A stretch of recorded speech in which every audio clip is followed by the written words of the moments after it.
Comment faire pour complètement inverser la tendance en France et même dans le monde entier? La norme est de travailler pendant toute votre vie, de ne réellement profiter que 5 semaines par an et d'avoir un niveau de vie assez stagnant, vous empêchant donc de faire ce dont vous avez vraiment envie.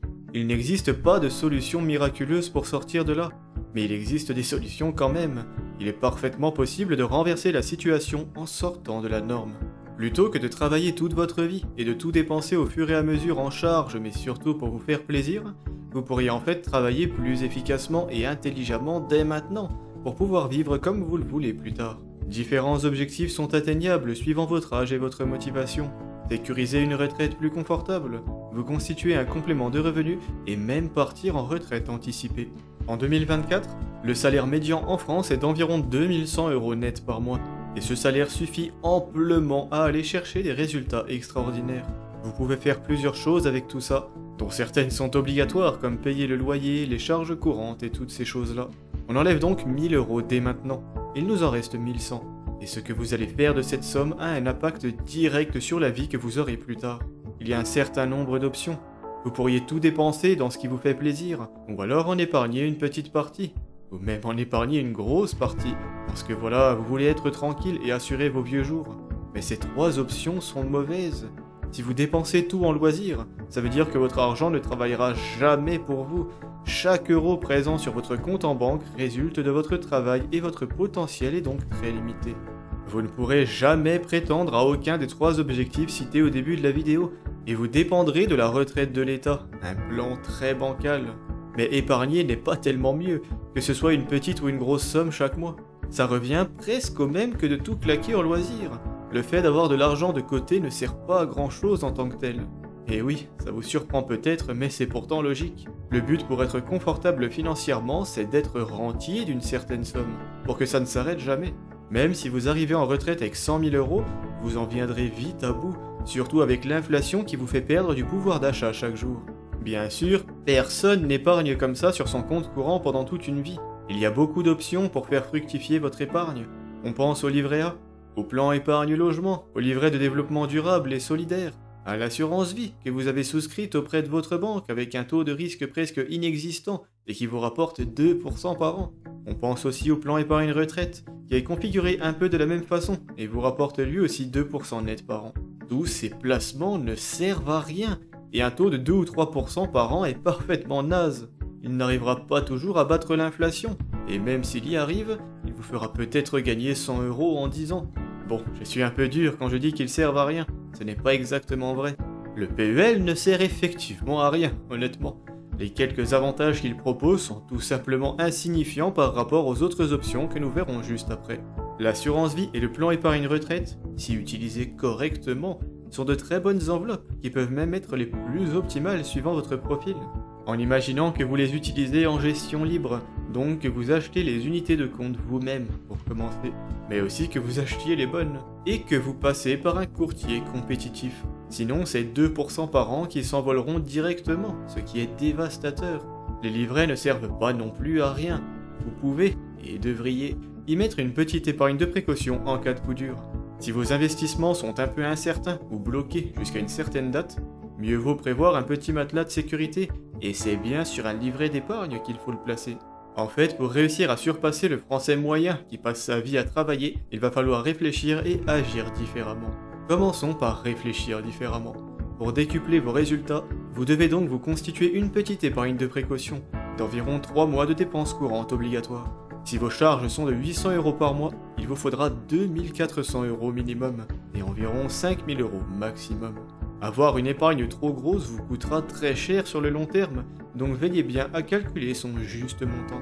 Ensuite, chaque petit euro qui dépasse de votre budget doit aller se loger dans une enveloppe fiscale efficace et dans un actif efficace. On pense directement au plan d'épargne en action, dont l'efficacité se traduit par une imposition et des frais très faibles. Et on peut y acheter des ETF, des gros paquets d'actions tout compris, parfaitement diversifiés et qui prennent 10 ou 11% par an en moyenne, et ce sur un historique très long. Ce sont ces 11% par an qui vous permettront d'enfumer largement le français moyen. Imaginons que vous avez 3000 € qui dépassent de votre épargne de précaution et que vous souhaitez investir 200 € par mois pendant 30 ans. Le français moyen qui épargne à 3% se retrouvera avec 123 917 euros. Mais vous en aurez 641 028 et cette somme vous générera 70 513 euros l'année prochaine. Si vous souhaitez commencer à piocher dedans et en vivre, on va être sage et n'en prendre que la moitié, pour prendre en compte les impôts, l'inflation, une marge de sécurité et permettre à votre rente de continuer de croître. Soit 35 256 euros par an, plus de 2 900 euros par mois. L'inflation sera passée par là bien sûr, vous aurez un peu moins de pouvoir d'achat que ça. Mais voilà ce que vous pouvez avoir avec une stratégie ultra basique, et passive en plus de ça. Elle ne vous demande aucun effort et des connaissances assez sommaires qui s'obtiennent en traînant 2 ou 3 heures sur ma chaîne ou en lisant des articles. Mais vous pouvez booster ça assez violemment en suivant un vrai plan, le même que moi d'ailleurs, qui pourrait quant à lui vous obtenir un rendement de 17,77% par an. Avec cette somme et le même calcul que tout à l'heure, vous finiriez avec 3 266 604 euros. C'est même trop. Vous pourriez partir en retraite anticipée largement avant d'en arriver là.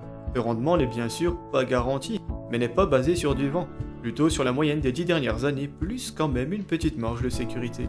Pour aller vérifier mes calculs et découvrir cette stratégie, je vous invite à aller voir cette vidéo dont le lien apparaît en haut et en description. Tout ça n'est que théorie. Vous savez maintenant comment réfléchir différemment des autres, reste à agir différemment. Le fait d'ouvrir un plan d'épargne en action et d'acheter des ETF est tellement simple et rapide à faire que je ne vais même pas insister là-dessus. Une fois que vous avez les connaissances, la véritable difficulté est d'aller chercher l'argent nécessaire pour atteindre vos objectifs. Alors il est parfaitement possible d'investir la somme que vous voulez, quels que soient vos moyens, mais ce que vous épargnez actuellement n'est peut-être pas suffisant pour atteindre votre rêve. Imaginons que vous ayez 25 ans et souhaitez partir en retraite anticipée à 50. Vous partez encore une fois de 3 000 euros en banque plus 200 euros par mois. À 11%, vous atteindrez 361 570 euros dans 25 ans. Une rente de 1657 euros net par mois. C'est trop juste avec l'inflation. Donc il faut changer des paramètres. Bien sûr, vous pouvez aller chercher un meilleur rendement potentiel en utilisant ma stratégie, mais on va rester conservateur et ne pas toucher aux 11%. Par contre, vous allez épargner 200 euros de plus. Ça se fait généralement assez bien, et sans vous priver réellement en appliquant quelques astuces. On pense à renégocier tous vos contrats d'électricité, de téléphone, etc. N'hésitez pas à utiliser des comparateurs et à profiter des primes de bienvenue et de parrainage. On pense aussi à ne plus acheter de vêtements au centre commercial. Vous trouverez les mêmes pour 10 fois moins cher sur Vinted, et je n'exagère même pas, je vous laisse aller vérifier. Bien sûr, il y a énormément d'autres astuces qui existent, mais bon, ce n'est pas le thème de la vidéo non plus. Il faudrait aussi augmenter vos revenus de 200 euros par mois. Ça représente en gros 3 heures supplémentaires par semaine ou un petit boulot le samedi matin par exemple. Vous pourriez aussi lancer un business, nettoyer des voitures, tondre des pelouses, encore une fois beaucoup d'options. Et paf, vous pouvez soudainement investir 600 euros par mois. Si 200 euros vous donnait 361 570 euros dans le calcul précédent, eh bien 600 euros vous donneront plutôt 992 023, une rente nette de 4 546 euros par mois, en reprenant la méthode de calcul conservatrice habituelle. Là, vous pouvez partir en retraite à 50 ans sans problème, et je dirais même que ça sera une retraite plutôt glorieuse honnêtement, alors que le français moyen ira toujours au boulot et se fera de petites vacances de temps en temps, basées sur 5 semaines par an seulement. Pourtant, les sacrifices nécessaires pour atteindre une telle différence ne sont pas énormes. Investir plutôt qu'épargner revient au même, ce n'est pas plus difficile. Ça vous demande juste de vous intéresser au sujet pendant quelques jours dans un premier temps. Épargner 200 euros de plus que la moyenne se fait généralement assez bien aussi, surtout si vous ne faisiez pas attention à votre budget auparavant. Aller chercher 200 euros de plus par mois est une vraie contrainte par contre. Mais peut-être que vous vous lancerez dans une activité ou un petit business épanouissant, quelque chose d'assez commun finalement. Après voilà, je ne veux pas vous vendre du rêve non plus. Tout le monde ne peut pas investir 600 euros par mois, et ce n'est qu'un exemple. Mais tout le monde devrait mettre un peu d'argent de côté chaque mois au cas où, et peu importe de quel montant on parle, son potentiel sera décuplé en l'investissant efficacement. C'est surtout ça le vrai message de la vidéo. Bref, quel est le plan pour vous à partir de maintenant? Ça commence par approfondir vos connaissances, entraînant un peu sur la chaîne, puis ailleurs, pour diversifier vos sources d'apprentissage et vous faire votre propre avis. Mais vous découvrirez très probablement que le PEA est un outil magnifique, et qu'un des meilleurs, le meilleur selon moi, mais c'est subjectif, est celui de Boursobank. Vous trouverez un lien de parrainage pour aller gratter une prime pouvant dépasser les 100 euros en description de la vidéo, ainsi que des infos sur mon programme de formation. N'hésitez pas à m'envoyer un mail si ça peut vous intéresser et que vous souhaitez être accompagné, ça n'engage à rien.